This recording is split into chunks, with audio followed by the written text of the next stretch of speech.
Who are you? What are you? I ask myself constantly. So you know what I did? I looked you up.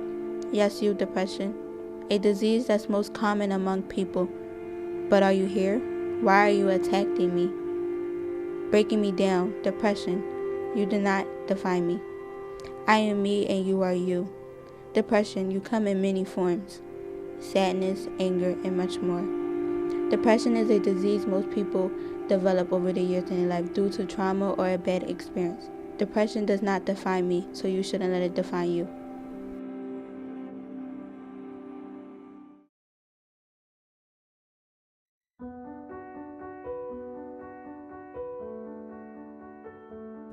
I was always insecure about the scars on my legs, so for as long as I can remember, I just figured I will cover them with makeup.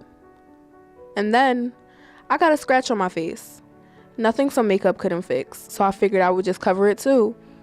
Then acne came along. Why not just cover it? And then I looked at my eyebrows, and I thought maybe they were just a little too thin. Why not just fill them in? My regular lip color became boring. Nothing a little lipstick couldn't fix. My eyelashes could be a little longer, so I just put some mascara on. My teeth started to look crooked, so why not just smile less? My hair was too curly, so I can just straighten it. I was too tall. My nose was too big. My lips were too small. My stomach started to not be flat enough. And now every morning, I can't leave the house as myself. I'm stuck with these insecurities, and I feel like it's no way out. So don't fall into the cracks. You're perfect the way you are. If you don't love yourself, then no one will.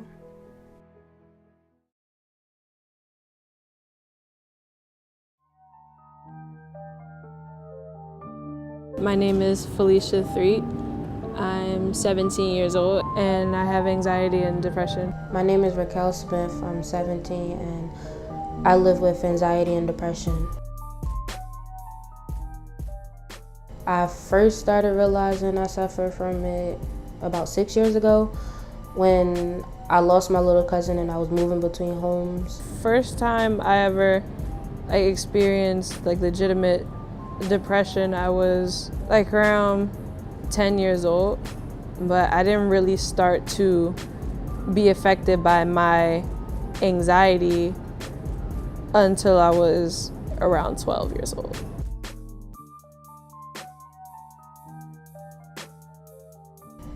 Everything was pretty fine until my little cousin's death, He passed at 6 and we was pretty close, and afterwards I just felt like I lost a part of myself. Things changed and I felt like my world had flipped upside down and I didn't know what to do.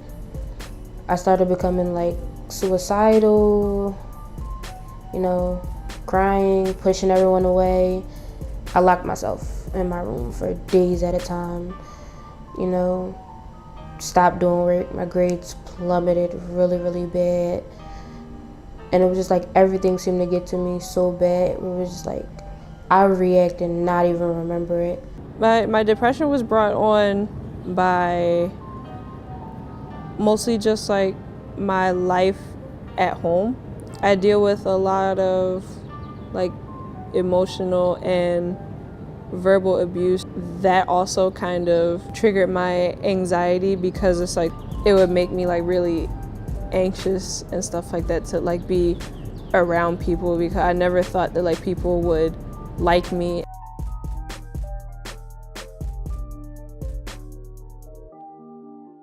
I didn't want to do anything. I would wake up, drag myself to school and anything. I wouldn't do work. I would sleep all day. And I stayed in my room.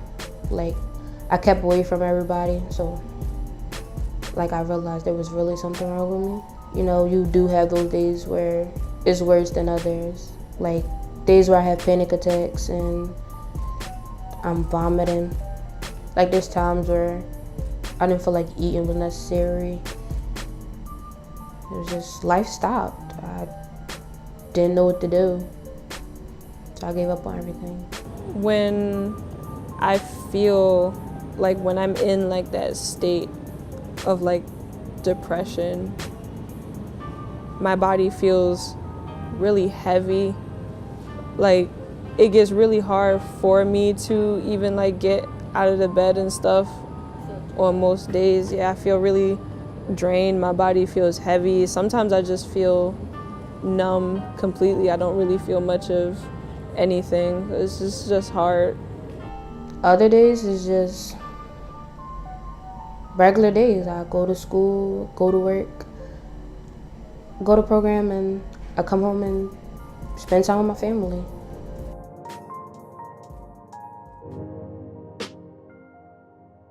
Usually I'll like turn on like some music, like some of my favorite songs or something like that to help cheer myself up. Or I'll like call up some of my friends and like see if like we can hang out and stuff like that to like get my mind off of things basically. Living with anxiety and depression is like, it's hard, but it's something you can cope with. Eventually accepting that you have something is the first step, and then just finding positive ways to deal with it. I would just want people to know that it's not always as bad as your mind makes it seem to be, and even if it is, it's probably not always going to be that bad. And there's always going to be something or someone that's going to be there that brings you out of that brings you back, that reminds you of like the good that's still there and reminds you of why you need to be here.